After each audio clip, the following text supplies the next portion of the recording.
Sotto chilometri di giungla impenetrabile, i ricercatori hanno trovato manufatti sepolti composti da una lega impossibile di platino, oro e palladio, una fusione che richiede oltre 1700 gradi e che l'umanità moderna ha padroneggiato solo nel XX secolo. Ma esattamente, cosa hanno trovato sotto la foresta amazzonica che riscrive per sempre la storia della metallurgia?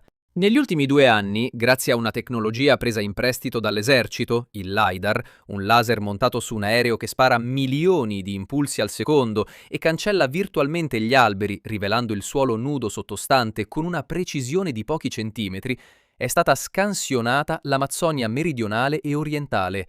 Ma nel punto più remoto dell'Alto Rio delle Amazzoni sono emerse vere e proprie metropoli geometriche.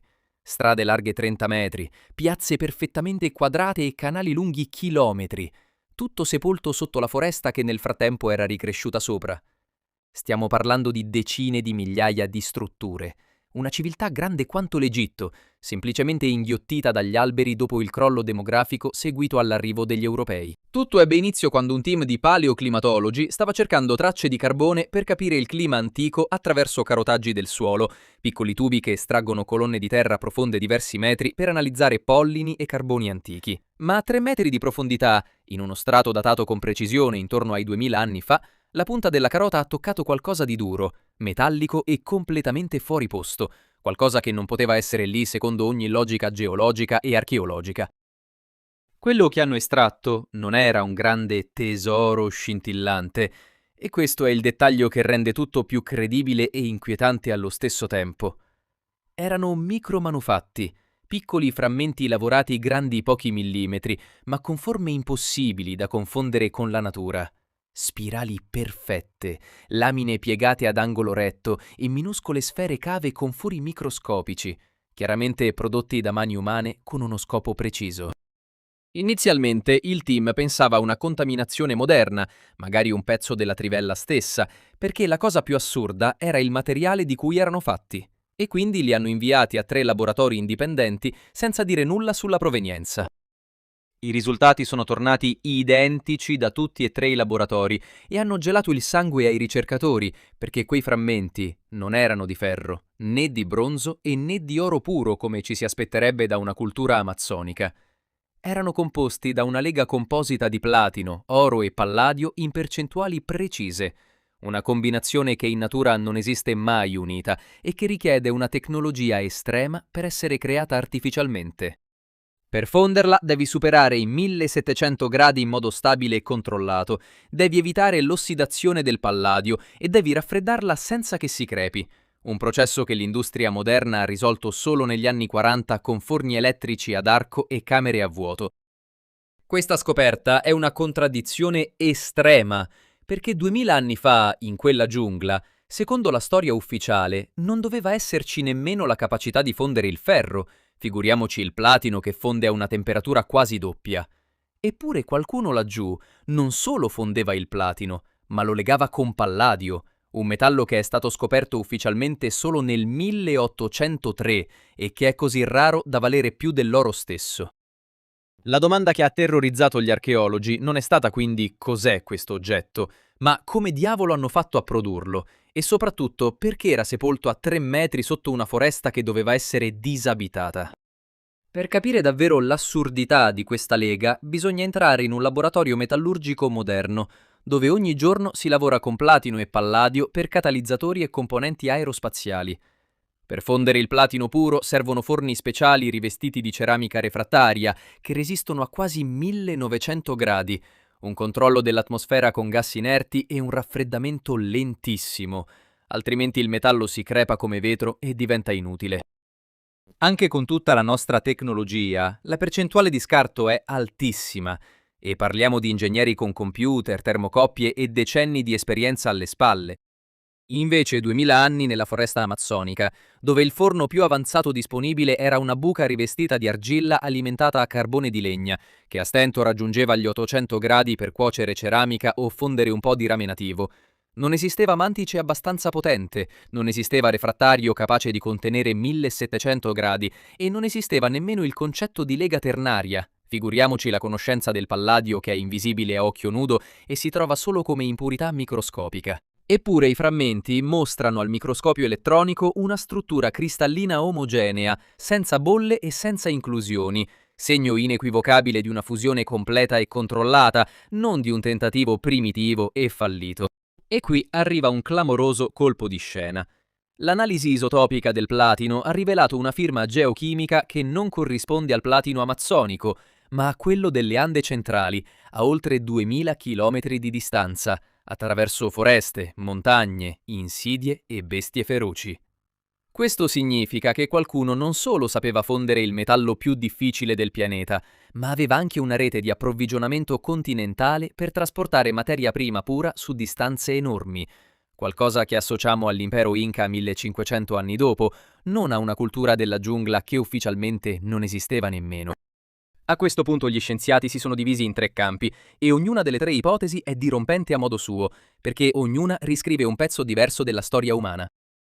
La prima ipotesi, quella più accettata dai ricercatori sul campo, parla di una civiltà amazzonica perduta estremamente avanzata, una sorta di impero della giungla che avrebbe dominato l'Amazzonia per secoli e che avrebbe sviluppato una metallurgia autonoma completamente diversa da quella andina, per poi scomparire senza lasciare grandi monumenti in pietra, perché costruiva tutto in terra e legno, materiali che la giungla cancella in pochi decenni. Sarebbe la prova definitiva che la foresta non era un inferno verde, ma il cuore pulsante di una cultura complessa e tecnologicamente creativa. La seconda ipotesi è ancora più audace e parla di una rete di scambio continentale gigantesca, in cui le popolazioni amazzoniche non fondevano direttamente il platino, ma ricevevano lingotti o polveri già raffinate dalle alte Ande, dove culture pre-incaiche come Chavin conoscevano già la lavorazione dell'oro. In questo scenario l'Amazzonia non era isolata, ma era il terminale orientale di una via commerciale lunga migliaia di chilometri, una sorta di via della seta sudamericana che trasportava ali, idee e tecnologie attraverso un continente che credevamo diviso e incomunicabile. Questa spiegherebbe la firma andina del platino, ma non spiega come i manufatti finali siano stati lavorati con tale precisione nella giungla stessa. E poi c'è la terza ipotesi, quella che nessuno osa dire ad alta voce nei convegni, ma che tutti sussurrano nei corridoi. L'idea di una tecnologia perluta trasversale, un sapere metallurgico che non appartiene né alle Ande né all'Amazzonia così come le conosciamo, ma a un orizzonte culturale più antico e diffuso. Forse lega civiltà di Caral o addirittura a contatti transoceanici ancora non compreso alle prime grandi. Non si parla di alieni, si parla di una possibilità concreta ma scomoda, quella che la storia della metallurgia non sia una linea retta dal rame al ferro, ma una storia a balzi, con picchi di eccellenza dimenticati e poi persi per sempre a causa di crolli climatici ed epidemie. Ma c'è un dettaglio che hanno trovato intorno ai frammenti. I micromanufatti non erano sparsi a caso nel terreno, ma distribuiti secondo uno schema geometrico preciso, a intervalli regolari di circa 30 cm, formando una griglia rettangolare perfetta di oltre 2 metri per lato, come se fossero stati posizionati intenzionalmente su una superficie piana, che poi è marcita. Intorno alla griglia, inoltre, il terreno mostrava tracce di argilla vetrificata e di carbone ad altissima temperatura, segno che lì si era sprigionato un calore intenso e localizzato, compatibile proprio con un piccolo forno o con un processo di cottura in situ, non con un semplice seppellimento. In pratica, quel punto della giungla era un laboratorio, un'officina in piena foresta dove qualcuno lavorava attivamente quella lega impossibile 2000 anni fa, per poi coprire tutto e andarsene, forse in fretta. Questo trasforma la scoperta da oggetto fuori posto a luogo di produzione fuori posto, che è molto più grave per la storia ufficiale, perché un oggetto può viaggiare, ma un'officina no. Un'officina significa che la tecnologia era lì, stabile e radicata. Ma perché una cultura capace di dominare il fuoco a 1700 gradi, di creare leghe ternarie e di organizzare reti continentali ha scelto di farlo nel punto più inospitale e nascosto dell'Amazzonia? E perché poi è scomparsa senza lasciare altra traccia visibile se non questi frammenti microscopici? La risposta, qualunque essa sia, ci costringe ad ammettere che la foresta amazzonica non è mai stata la foresta vergine che credevamo, ma ha una storia molto più complessa, avanzata e misteriosa di quanto i libri di storia raccontino. Per questa scoperta nessuna risposta è banale e la intuizione di chiunque vale quanto quella di un archeologo. Ma quale delle 3 ipotesi regge di più? La civiltà amazzonica perduta che ha inventato tutto da sola, la grande rete commerciale Andes-Amazzonia o la tecnologia dimenticata di un orizzonte più antico che non conosciamo? Se questo viaggio sotto la giungla ti ha tenuto incollato fino a qui, lascia un like, che è un segnale chiarissimo che vuoi altre storie vere ma raccontate senza noia accademica e senza parole incomprensibili. Iscriviti e attiva la campanella, perché nel prossimo video ti porto all'estremo opposto del pianeta, sotto i ghiacci artici che si stanno sciogliendo, dove è appena emersa una strada di pietra che non dovrebbe esistere da 3000 anni. E credimi, dopo aver visto la giungla che fondeva il platino, i ghiacci che nascondevano una città ti sembreranno ancora più impossibili. Ci vediamo lì, ti aspetto.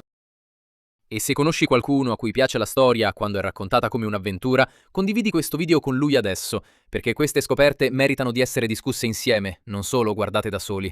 Grazie di cuore per aver viaggiato con me fino in fondo alla foresta amazzonica. A presto e continua a farti domande. Sempre.